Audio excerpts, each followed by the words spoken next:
جو مجھ جیسے آج کل سوچتے اور پوچھتے ہیں، میں ایسے ہی کھنڈر نوردوں کی روایت کا امین ہوں۔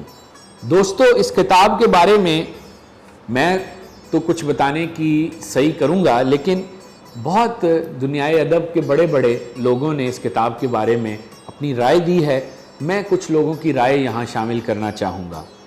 اردو دنیا کا بہت بڑا نام، کئی چاند تھے سرے آسماں جیسا ناول لکھنے والے ہندوستانی مفکر، ادیب، دانشور شمس الرحمن فاروقی نے اس ناول کے لیے کہا، اس ناول نے میرے اندر عجیب و غریب کیفیات برپا کی۔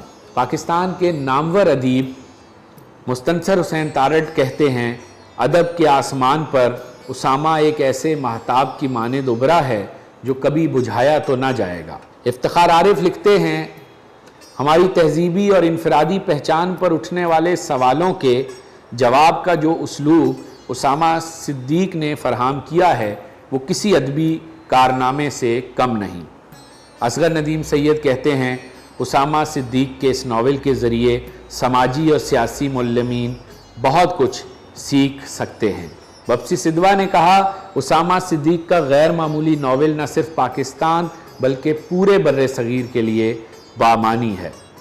عائشہ جلال لکھتی ہیں، جنوب ایشیائی انگریزی ادب کے بڑھتے ہوئے خزانے میں خوش آئند اضافہ کرتی کتاب۔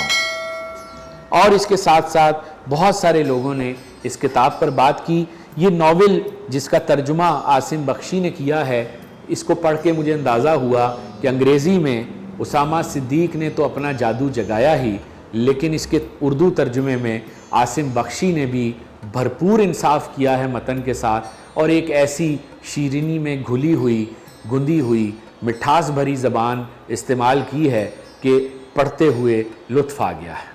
یہ ناول بنیادی طور پر 6 ادوار پر محیط ہے، اور یہ 6 ادوار کیا ہیں، ان کا زمانہ کون سا ہے، آپ کی آسانی اور سہولت کے لیے یہاں جو ڈسکرپشن دیا گیا ہے میں یہ پڑھنا چاہوں گا تاکہ آپ اس کتاب، اس ناول کی بنیادی جو تھیم ہے اس کے بارے میں واقف ہو جائیں۔ 2084 قبل از مسیح دریائے سندھ کے کنارے مونجو داڑو کے عظیم شہر میں پرکا نامی ایک نوجوان پرہوتوں کے تیزی سے بڑھتے ہوئے اثر و رسوخ پر سخت فکر مند ہے، اور اپنی محبوبہ ستھوئی کی بے اتنائی پر بھی۔ دوسرا دور 455 بعد از مسیح تکشا سیلا کی مشہور زمانہ درسگاہ میں بدھ مترا نامی بخشو سخت آزردہ ہے کہ اس کے ساتھی گوتم بدھ کے پیغام رحم دلی کو بھول چکے ہیں۔ اسی دوران ایک بھیانک خطرہ تیزی سے ان کی طرف گامزن ہے۔ 1620 بعد از مسیح مغل شہنشاہ جہانگیر کے دور میں 2 آوارہ گرد قسمت کے دھنی اس کوشش میں ہیں کہ طبقہ عمرہ کو دھوکہ دہی کے ذریعے لوٹیں کھسوٹیں، لیکن بات بن ہی نہیں رہی، معاملہ تو بگڑتا چلا جا رہا ہے۔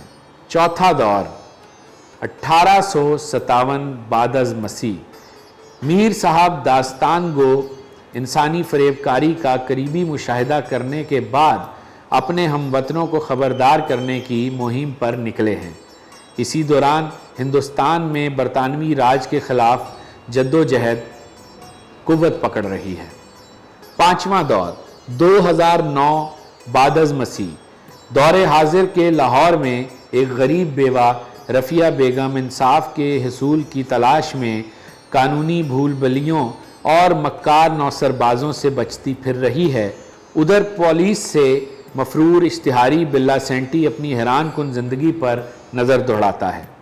اور آخری دور 2084 بعد از مسیح ایک زیر عتاب دانشور اس تحقیق میں غرق ہے کہ وہ کیا قیامت خیز واقعات تھے جن کی بدولت دنیا پانی کے ذخائر پر مسلسل جنگیں لڑ رہی ہے اور انسانیت 2 بالکل مختلف گروہوں میں بٹ چکی ہے۔ اور یہیں اس ناول کا خلاصہ ایک پیراگراف میں اس ناول کی جمالیات کو یہاں بیان کر رہا ہے۔ چاند کو گل کریں تو ہم جانیں، کئی ادوار پر محیط اور کئی تہذیبوں کے حالات و واقعات سے سیراب ہے، اور بہت سے ایسے لوگوں کی بھرپور زندگیوں کی کہانیاں بیان کرتا ہے جو مذہب اور اختیار کے نام پر معاشرتی تسلط پر سوال اٹھاتے ہیں اور حق کے اختلاف رائے کے ارتقاء کے علم بردار ہیں۔ مصنف کا یہ شاندار اولین ناول ایک نعرہ آزادی بھی ہے اور جبر کے خلاف جد و جہد کی دعوت بھی۔ تو دوستو، یہاں میں نے جن ادوار کا ذکر کیا، ان 6 ادوار پر محیط جو ہے وہ تہذیبیں ہیں جن کا ذکر ہے۔ اس میں ماضی بھی ہے، اس میں مستقبل بھی ہے۔ مزید تفصیل دیتے ہیں مصنف کہ وادی سندھ کی جو تہذیب تھی وہ اس کتاب کا پہلا دور ہے، دوسرا دور گندھارا کی راجدھانی ہے، تیسرا سلطنت مغلیہ ہے، چوتھا برطانوی ہند ہے، پانچواں پاکستان ہے اور چھٹا قلعہ روہتاس کیمپ ہے۔ اور اس ناول کی تفہیم اور جمالیات کو مزید بیان کرنے کے لیے مصنف نے اس کو 5 کتابوں کا نام دیا ہے: کتاب سراب، کتاب شگون، کتاب سوز، کتاب نفرت، کتاب انحراف۔ درجہ بدرجہ بٹی ہوئی، تقسیم ہوئی یہ کہانی صرف کہانی نہیں ہے، یہ اس خطے کا نوحہ بھی ہے اور یہ اس خطے کی وہ تشویش بھی ہے جو مستقبل میں برپا ہوگی۔ اگر آپ تاریخ سے محبت کرتے ہیں، تاریخ کی ناانصافی پر آپ کو غصہ آتا ہے یا آپ تاریخ کے حقیقی پہلوؤں کو جاننا چاہتے ہیں تو یہ ناول آپ کی مدد کرے گا، اور اگر تاریخ میں جمالیات کے بھی آپ عاشق ہیں تو پھر یہ ناول آپ کو لطف بھی دے گا۔ آپ چاہے اس کو انگریزی میں پڑھیں یا اردو میں پڑھیں، جو زبان آپ کے دل سے قریب ہے اس زبان میں اس کو پڑھیے، آپ اس ناول کو مدتوں یاد رکھیں گے، کیونکہ یہ کہانی وہ کہانی ہے جو ہمیں چاہیے تھی، مگر یہ ہم تک آتے آتے خاصی تاخیر کا شکار ہو گئی۔ لیکن اس کو پڑھ کر محسوس ہوا کہ تاخیر اتنی بھی زیادہ نہیں ہوئی، یہ ابھی بھی ہمارے معاملات سے پیوست ہے، جڑی ہوئی ہے، ہمارے دل کے حال کو بیان کرتی ہے۔ دوستو، امید کرتا ہوں یہ تبصرہ آپ کو پسند آیا ہوگا اور آپ اس پر ضرور بات کیجئے، ہمیں اپنا فیڈ بیک دیجئے، اس ویڈیو کو پسند کیجئے، شیئر کیجئے، ہمارے چینل کو سبسکرائب کیجئے اور سب سے بڑھ کر اپنی مصروف زندگی میں تھوڑا سا وقت نکال کر کتابوں کو جگہ دیجئے، کیونکہ یہ کتابیں آپ کے شعور کو واہ کرتی ہیں، آپ کے شعور کو مزید کھولتی ہیں اور آپ کو دیوار کے پار دیکھنے کی صلاحیت فراہم کرتی ہیں۔ اپنا بہت خیال رکھیے گا۔ اگلے تبصرے کے ساتھ پھر ہوگی ملاقات۔ خرم سہیل کو کتاب نامہ سے دیجیے گا اجازت۔ خدا حافظ۔